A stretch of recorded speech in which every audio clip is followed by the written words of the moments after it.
there's been a heavy reaction. Something's come from Ryan on Patreon. We are continuing on the journey now. If you thought the something to remember era was over, you were wrong. It is the era that keeps on giving. Now, the primetime interview. You guys doubted Ryan's ability to showcase Madonna's very expansive history of interviews, of everything, of all that jazz. We're going in with it. The primetime interview is here. Fret not, we didn't miss it. It was always coming. I didn't know. I had to double check to make sure. That literally was the only comment on the last video of Madonna, was just primetime, primetime, primetime, primetime. We've got it here. It better be good. It better be good after all this hype. Ryan has also collated the Versace campaigns from 1995, so like a little slideshow of all the images, so I'm very keen to see the fashion side of it. We haven't really delved too much into that in terms of Madonna's fashion, so I'm very keen to see that. Then we've got some unreleased songs. We've got I Can't Forget, which was a demo from the STR sessions, and then the You'll Stay little demo unreleased song, and then we've got Madonna Truth or Dare, a clip with Antonio Banderas, who I'm pretty sure is in Evita with her. And then we've got the Four Rooms trailer, because we are watching that. We're going to be watching Four Rooms before Evita, so all you Evita stand.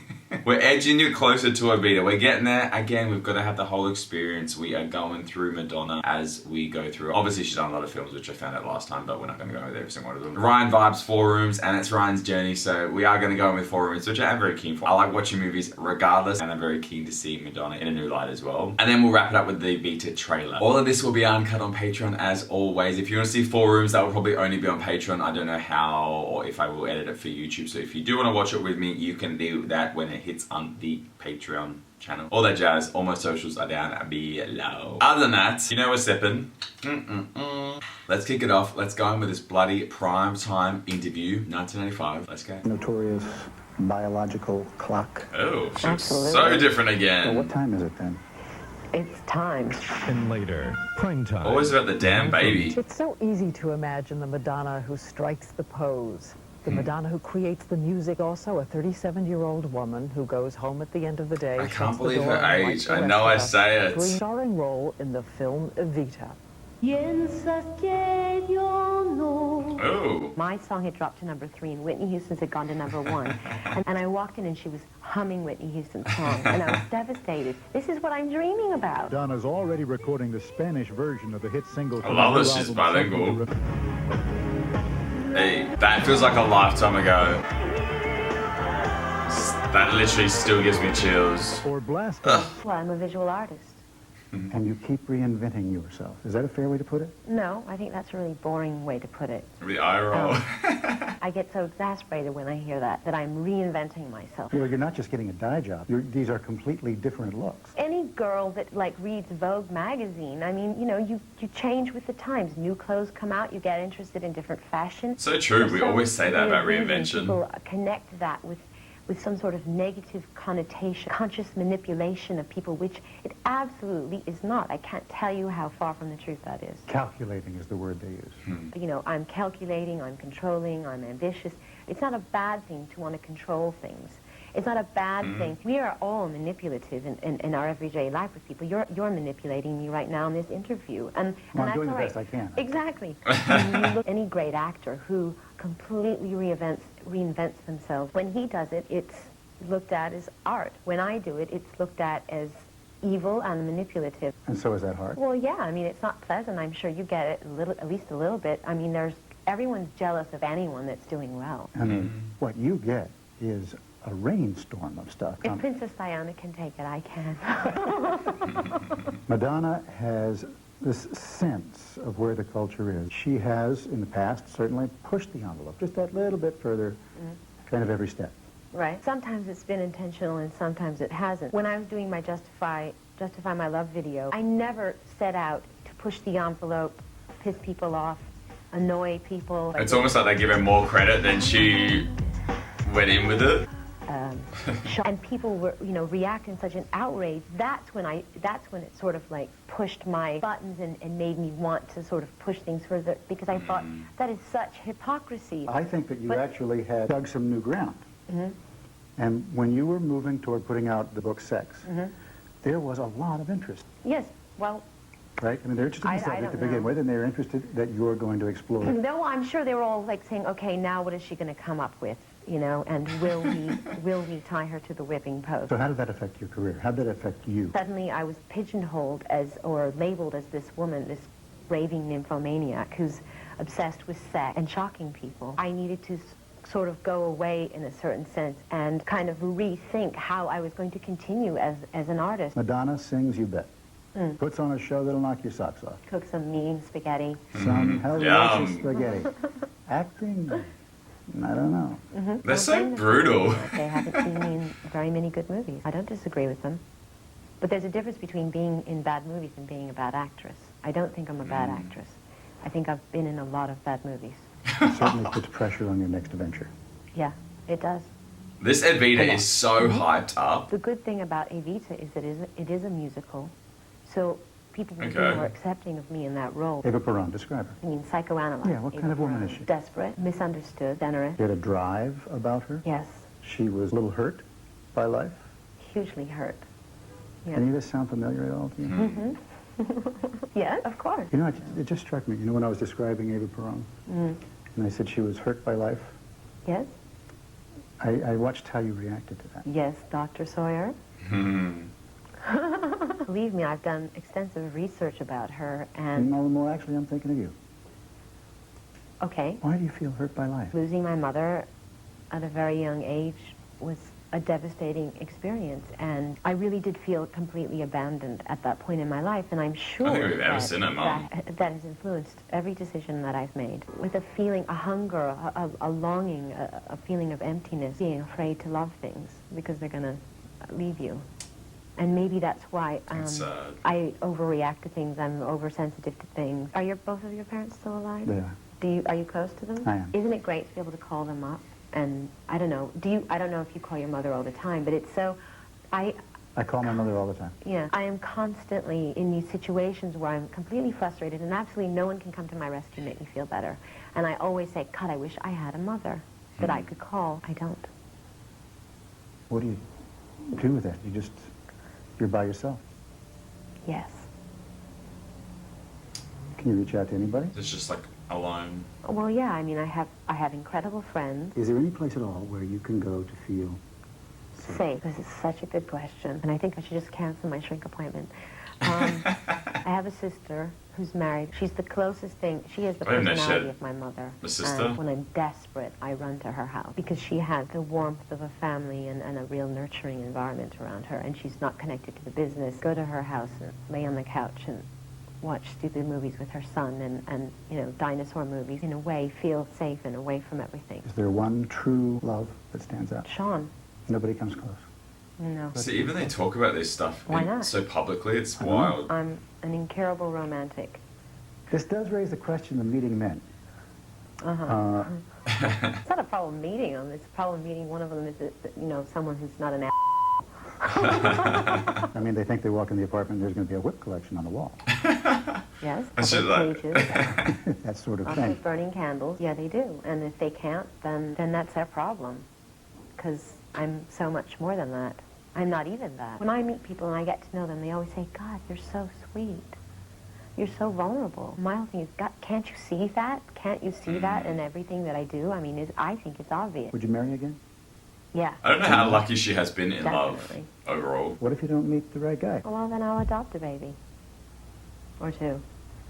Biological clock. Absolutely. Yeah? Well, what time is it then?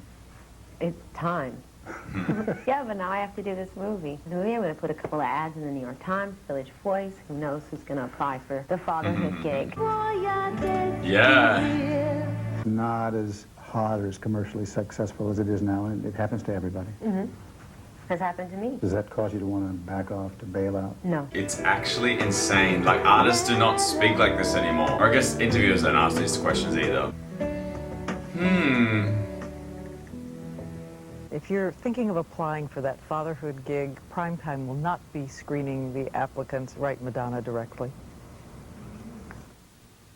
Okay. It definitely feels like a greatest hits interview. It kind of encapsulates a lot of the stuff we've heard from her, but it's just so direct and so confident. But like I said, the interviewers, like just talking about her success, her failures, and she just so open. She's like, yeah, I've gone through that. I've gone through album slumps or whatever, but it doesn't happen like that. The focus is really never negative about interviewers in terms of musicians or celebrities. It's always just like hyping up all, they're just like mini adverts, whereas this is such a again, it's the vulnerability that I just said, can't you see that? That's what I am, that's what I'm doing. And you definitely do see it when you hear her talk. And it's obviously in the music when you have those sadder songs, and you know, it's in the visuals when you see, you know, her acting and things like that. I love her take on I've just been in bad movies. I love the subtle shade that she's thrown at these directors in these movies over these interviews. It's always been very funny. But definitely a very strong interview. I think it's just, I actually think she interacts better with male interviewers, and I don't know if that's just because maybe she's proving a point or pushing back a bit more on them. I don't know, what do you guys think about that? I just think strongest interviews I've seen by her have been with dudes, so I don't know if that's just a coincidence or maybe they've just had more experience interviewing because they've had more privilege and all that jazz in the entertainment industry. Love the commentary on her sister, just having that person. It definitely, I think, relates with a lot of people. You just have those family members or just your family in general where you can just really be yourself and have those elements, whereas, you know, if you are in the public light and things like that, you don't always get to be that vulnerable. So I love hearing that. Love hearing that she had a sister. I had no idea. I don't really know much about her personal life. Again, I don't think she ended up with a dude for long term from memory, or just, you know, from what I know of her. Obviously I'll find out more, or you guys can let me know down below. But while calculated can be a negative, I mean, the way she's projected and just moved her career around, I mean, it definitely did that for her, clearly. I mean, even this era has totally changed the perception of her just from, like, you know, what the interviews have said. Love it. Another classic interview. Classic. I mean, you always get to know more about her every time you watch her, so I love that, you know, she's just never really afraid to be upfront and honest. It's just the perception people have of her. Alright, let's go with some fashion, y'all. The Versace campaign. I don't know how Ryan's done this, but let's just press play and see what we get. Let's go. Alright, spring, summer.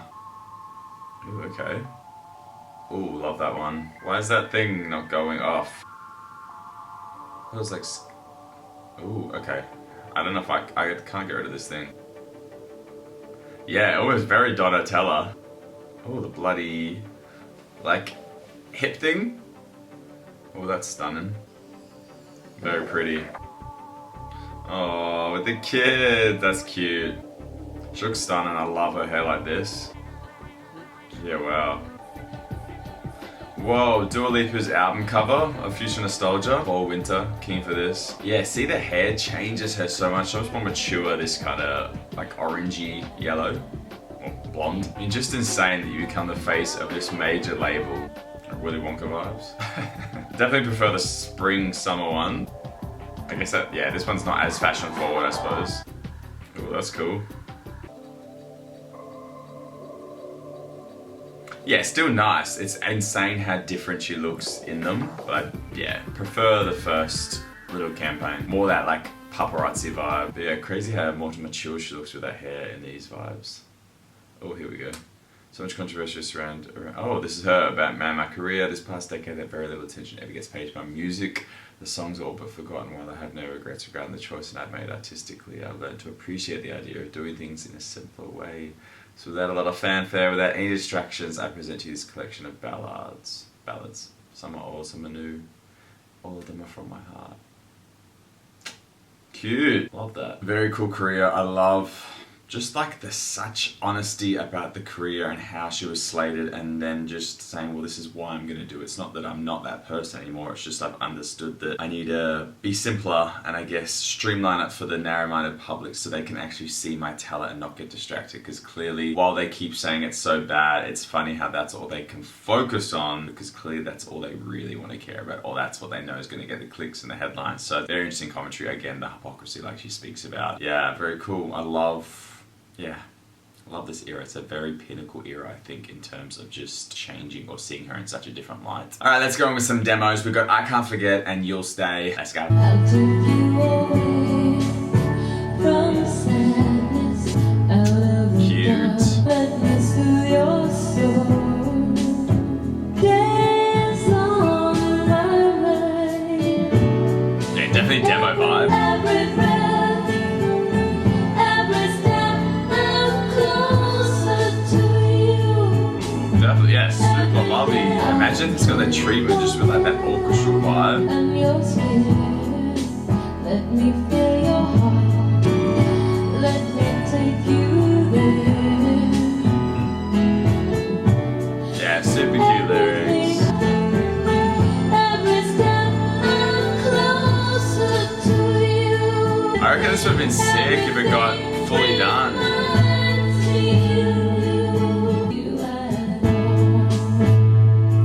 Can't forget you at all.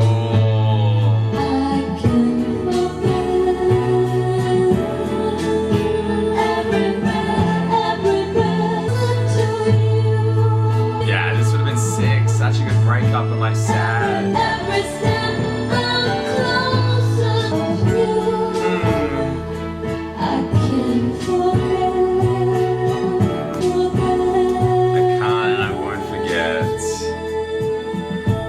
Yeah, Madonna, where is this song? Definitely could have fit on the album and just been such a nice, sad. Oh, she like fake crying. For a demo, it is what it is. You know, you're not going to get a perfectly rounded song, but the lyrics are there. I definitely think that just could have been transformed and just become such an epic ballad. Such a missed opportunity, but you know, how often does that happen with music? All right, next unreleased one, You'll Stay. Let's go. Another saddie.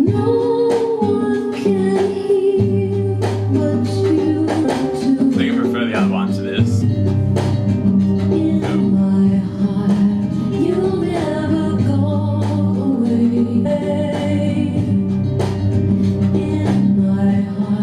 Yeah, I love her voice. I don't like the production as much. Again, orchestra vibe would have made this so strong.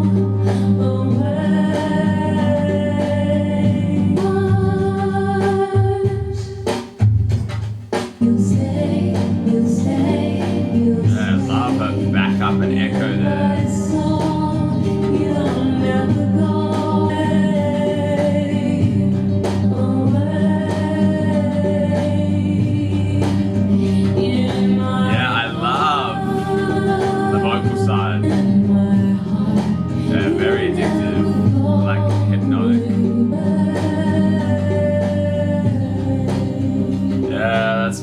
Very pretty. Very strong vocals too, love that. Yes to You'll Stay's vocal ability, yes to I Can't Forget. I mean, both lyrics, very nice, very vulnerable. Again, that sadness vibe. Why were they not made into like such strong ballads? I think that would have been very successful, especially within the album. Unfortunately, it is what it is. That's what happens with unreleased or demos. Sometimes they're just so good, but I also think because you don't get them, you also love them more because you're like, oh, what could have been? All right, it's time for Truth or Dare. Now, I think we've definitely seen this. If it's within the Truth or Dare thing, it's with Antonio, so maybe it's just like a recap of her meeting him and things like that, because obviously then they go on to star in Evita. Let's see what it is. Let's go. I've had a crush on him for 2 years. I was really dying to meet. Have I seen this? You know, of course, Antonio's gonna love this outfit. Make Antonio fall madly in love with me. Only there was this one rather major obstacle. Yeah, he's got a girlfriend. His wife. Oh, his wife. That's one of life's little fuckovers. Isn't it funny now going back here after seeing her interviews from this era? Yeah, I remember this. Don't do it till we get home, all right? Because I would be a fighting bitch. Oh, my beautiful man. Yeah, it's actually just wild to go back in time. Needless to say, I never saw or heard from Antonio again. And then, lol. Yeah, I like the refresher. I'm very keen to see them and I guess their chemistry in Evita, but it's just wild. It's almost like she was older back then, but I don't know if that's just a product of like the 80s. Just even the way they speak was like, oh, I guess that's more New York. And it's like, oh my God, like I'm walking here. Just how they speak's very different to now. I guess she's a lot more poised and I guess a lot more articulate, but yeah, very different. But also she's younger, so she's hyping up in that she is this character, and that was for a doco, but still very cool, I guess, to see just the evolution of her. And yeah, it's cool that it's all documented. I mean, probably not for her, she's probably like cringe at a lot of them. Alright, 4 Rooms trailer, and then we got Evita trailer, and then Something to Remember is officially done and dusted. I'm keen to see what this 4 Rooms is about, because I'm going to be watching it very shortly, you know what I mean? Let's go. Oh, Miramax, they did Scream, so it should be a good movie. New Year's Eve at the Monsignor Hotel, where a dozen of the most unusual guests ever will check in. We have reservation. Is in for the night. Is it like a lot of stars in one movie? Children are staying here tonight watching TV. Get a photo dinner. If something happens to my children, they wouldn't want to be you. Coven full of witches? Oh, that is the movie we saw in the interview. This hotel by myself. We want you to. Is that Neil Patrick Harris? Can possibly begin to explain. Tim Roth, Antonio Banderas, Jennifer Oh, wow. Beals, Madonna, Ione Skye, Lily Taylor. So he's in this as well. Quentin Tarantino. 4 Rooms. What? Okay. I've had a real bad night. Oh, really? Oh, that was Quentin Tarantino, who I thought was Neil Patrick Harris. Alright, keen to see that in terms of just the comedic value, but yeah, it's kind of like just of an all-stars kind of movie. I mean, they've still done them posters like New Year's Eve, Valentine's Day, and all that stuff where they just have a lot of actresses and that in a movie. Interesting, I'm very keen to see it. I mean, it seems a bit slapstick, comedy, funny, which I'm very keen to see Madonna in that light as well. Interesting that he's in that movie as well, and then I'm pretty sure he's in Evita, or maybe it was 4 Rooms that they starred together. I'm not sure. Let's go with the Evita trailer and see if he's in that as well. Let's go. Obviously a very different tone in comparison. Yeah, there's so much hype for this. Is that Madonna? See, I know this song. Yeah, that is him. Getting chills. Yeah. I love that she's like the star, like the first credit.